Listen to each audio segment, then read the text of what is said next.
خدا کے پیغام کی تبلیغ کے لیے آپ صلی اللہ علیہ وسلم تمام قبائل کو جمع کر کے ان کو بار بار تبلیغ کرتے، لیکن نتیجہ وہی آتا جو پہلے آ چکا تھا۔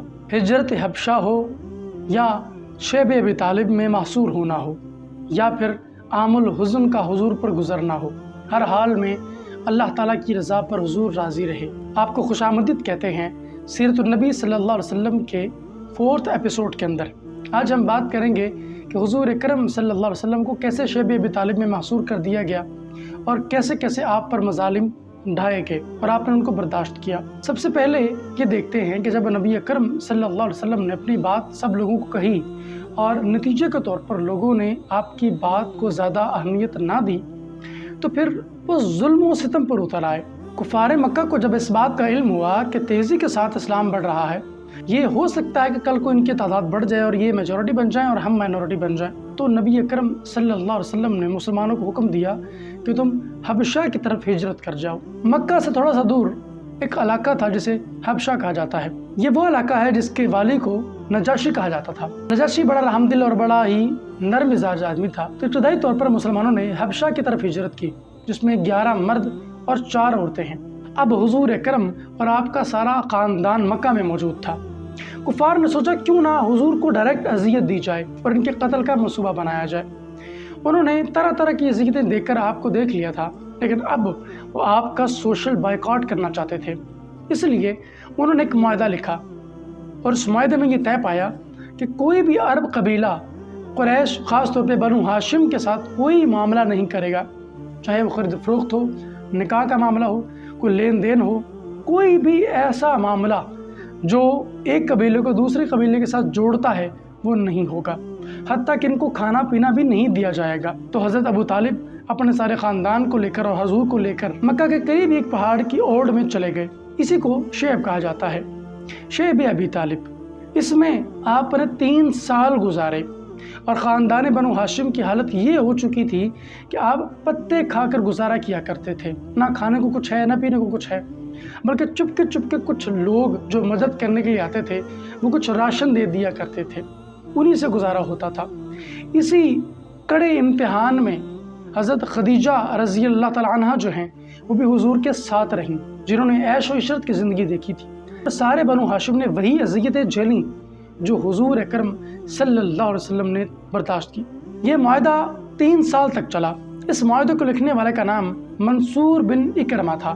اس نے یہ معاہدہ لکھ کر کعبہ کی دیوار پر نصب کر دیا، لیکن 3 سال میں لوگوں کو یہ اندازہ ہو گیا کہ حضرت محمد صلی اللہ علیہ وسلم اپنی بات سے بالکل پیچھے نہیں ہٹیں گے، تو انہوں نے کہا کہ خامخواہ ان کو اذیت دی جا رہی ہے، کیوں نہ اس معاہدے کو ختم کر دیا جائے۔ تو قبائل نے خود ہی اس معاہدے کو توڑ دیا۔ ایک نیا سال چڑھا۔ وہ نیا سال اپنے ساتھ بڑے غم، بڑی تکلیفیں اور بہت ساری پریشانیاں لایا۔ اس سال کو نبی اکرم صلی اللہ علیہ وسلم نے عام الحزن قرار دیا، کیونکہ اسی سال میں حضرت خدیجہ جو حضور کی بڑی رفیقہ کار تھی اور بڑی محبت کرنے والی بیوی تھی، وہ بھی وصال فرما گئی، اور حضور کے چچا حضرت ابو طالب یہ بھی اسی سال وفات پا گئے۔ اسی لیے حضور نے اس کو غم کا سال قرار دیا۔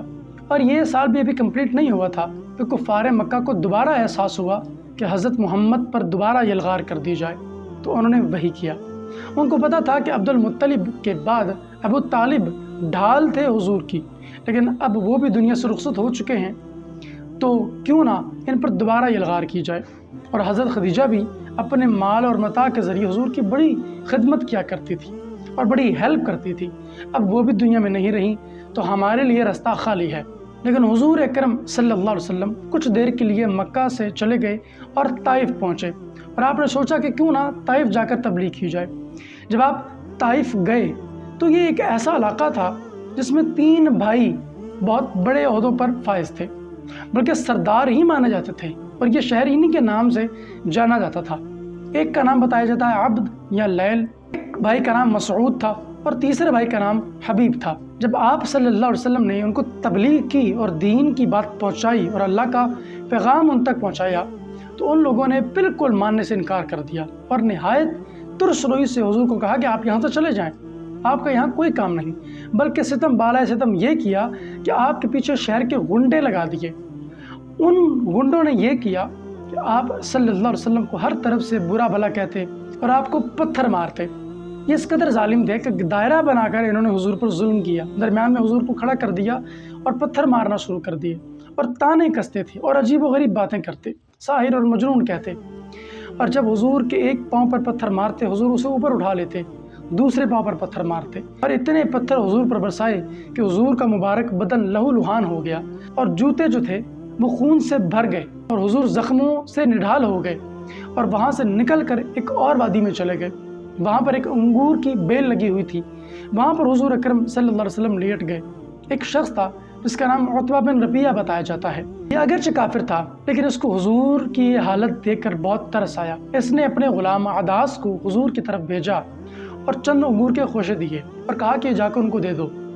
جب حضور اکرم صلی اللہ علیہ وسلم نے تناول فرمائے، آپ کو کچھ راحت ہوئی۔ جب حضور اکرم صلی اللہ علیہ وسلم کی حالت ہوئی تو اللہ تعالیٰ نے ایک فرشتہ بھیجا جو یہ پیغام لے کر آیا کہ اگر آپ حکم کریں تو ان دونوں پہاڑوں کو آپس میں ملا دیا جائے اور یہ ساری آبادی یہاں پر پیس کر رہ جائے اگر آپ حکم دیں۔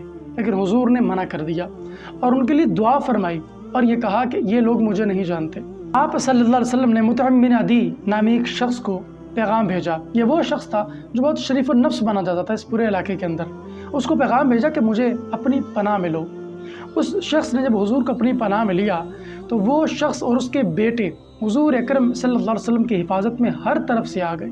عرب کا یہ دستور تھا کہ اگر کسی کو پناہ میں لیتے تھے تو پھر اس کے لیے اپنی جان تک کو قربان کر دیتے تھے۔ چنانچہ وہ اور اس کے بیٹے تلواروں کے سائے میں حضور کو مکہ لے کر آئے۔ کسی شخص کی یہ جرأت نہ پڑ سکی کہ آگے بڑھ کر ان کا مقابلہ کر سکے۔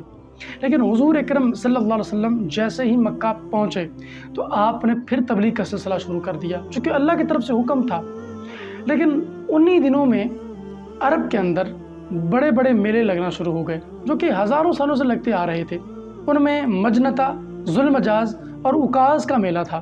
اس میں علمی، فکری اور ہر طرح کی باتیں ہوتی اور لوگ دور دراز سے خرید و فروخت کے لیے آتے، ہندوستان سے بھی لوگ جاتے۔ حضور اکرم صلی اللہ علیہ وسلم ان میلوں میں جا کر بھی تبلیغ کرتے، لیکن ابو لہب بڑا ہی بدبخت شخص تھا۔ یہ بھی حضور کے پیچھے پیچھے جاتا، جہاں حضور تبلیغ کرتے یہ کہتا کہ یہ معاذ اللہ جھوٹ بول رہے ہیں، یہ ہمارے دین سے پھر گئے ہیں، اس لیے جو بھی کہیں گے ان کی بات کو نہ ماننا۔ تو سوچئے کیا کیا تکلیفیں نبی نے برداشت کی ہیں، وہ کیا مصائب، وہ کیا پریشانیاں، وہ کیا آلام اور کیا اذیتیں حضور نے اٹھائی ہیں اللہ کا پیغام ہم تک پہنچانے کے لیے۔ ناظرین کرام، مجھے امید ہے آپ کو ویڈیو اچھا لگا ہوگا۔ آپ کی اس کے بارے میں کیا رائے ہے مجھے کمنٹ سیکشن میں ضرور بتائیے گا۔ میں ملوں گا آپ سے ایک نئی ویڈیو میں، تب تک کے لیے اللہ حافظ۔